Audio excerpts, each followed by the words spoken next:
បាទគោរពជំរាបសួរពុកម៉ែបងប្អូនឥឡូវនេះខ្ញុំមកសូមណែនាំពុកម៉ែបងប្អូននៅផ្ទះយើងចុះពីផ្លូវបេតុងទំហំ15ម៉ែត្រចម្ងាយត្រឹមតែ20ម៉ែត្រតែប៉ុណ្ណោះពុកម៉ែបងប្អូនហើយចំពោះឯទំហំផ្លូវដែលខ្ញុំកំពុងតែឈរនេះគឺផ្លូវ6ម៉ែត្រហើយផ្លូវជិះទៅត្រង់ទៅគឺដល់នឹងផ្សារសន្តិភាព2តែម្ដងចម្ងាយពីទីតាំងដែលខ្ញុំកំពុងតែឈរនេះទៅដល់ផ្សារសន្តិភាព2គឺចម្ងាយត្រឹមតែ400ម៉ែត្រតែប៉ុណ្ណោះហើយនេះគឺជាផ្ទះលក់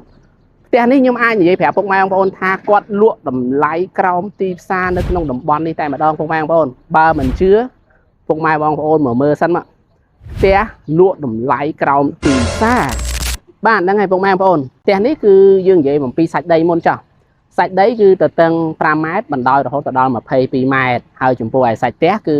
ទទឹង4ម៉ែត្រ2បណ្ដោយ16ម៉ែត្រសល់ខាងមុខផ្ទះដោយពុកម៉ែបងប្អូនបានមើលឃើញនេះគឺ5ម៉ែត្រហើយសល់ចំហៀងផ្ទះនោះគឺ1ម៉ែត្រទៀតហើយចំពោះខាងក្រោយផ្ទះនៅសល់1ម៉ែត្រកន្លះទៀតចំពោះឯផ្ទះគឺយើងអាចសាងសង់ឡើងបានកម្ពស់រហូតដល់2ជាន់បន្ថែមទៀតអត់បញ្ហា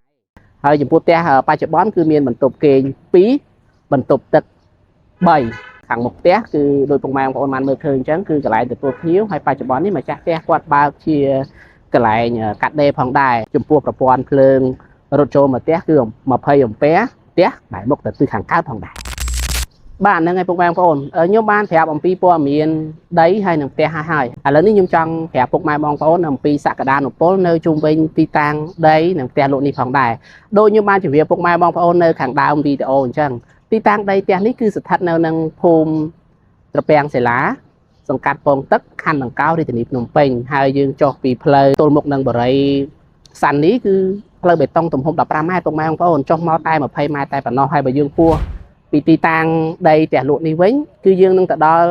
ផ្សារសន្តិភាពទី2ហើយចម្ងាយតែ400ម៉ែត្រតែប៉ុណ្ណោះហើយបើយើងគិតពីទីតាំងនៃផ្ទះដីលក់នេះទៅដល់ផ្សារសុភមង្គលចម្ងាយត្រឹមតែ600ម៉ែត្រតែប៉ុណ្ណោះហើយបើសិនជាពុកម៉ែបងប្អូនស្គាល់វត្តត្រពាំងសិលាវិទ្យាល័យត្រពាំងសិលាហើយយើងចេញពីទីតាំងនៃផ្ទះនេះគឺចម្ងាយត្រឹមតែ550ម៉ែត្រតែប៉ុណ្ណោះគឺយើងទៅដល់វត្តនិងវិទ្យាល័យត្រពាំងសិលាតែម្ដងអញ្ចឹងហើយសម្រាប់ព័ត៌មានលម្អិតផ្សេងទៀតពុកម៉ែបងប្អូនអាចទំនាក់ទំនងមកខ្ញុំបាទក៏បាននិងទំនាក់ទំនងទៅ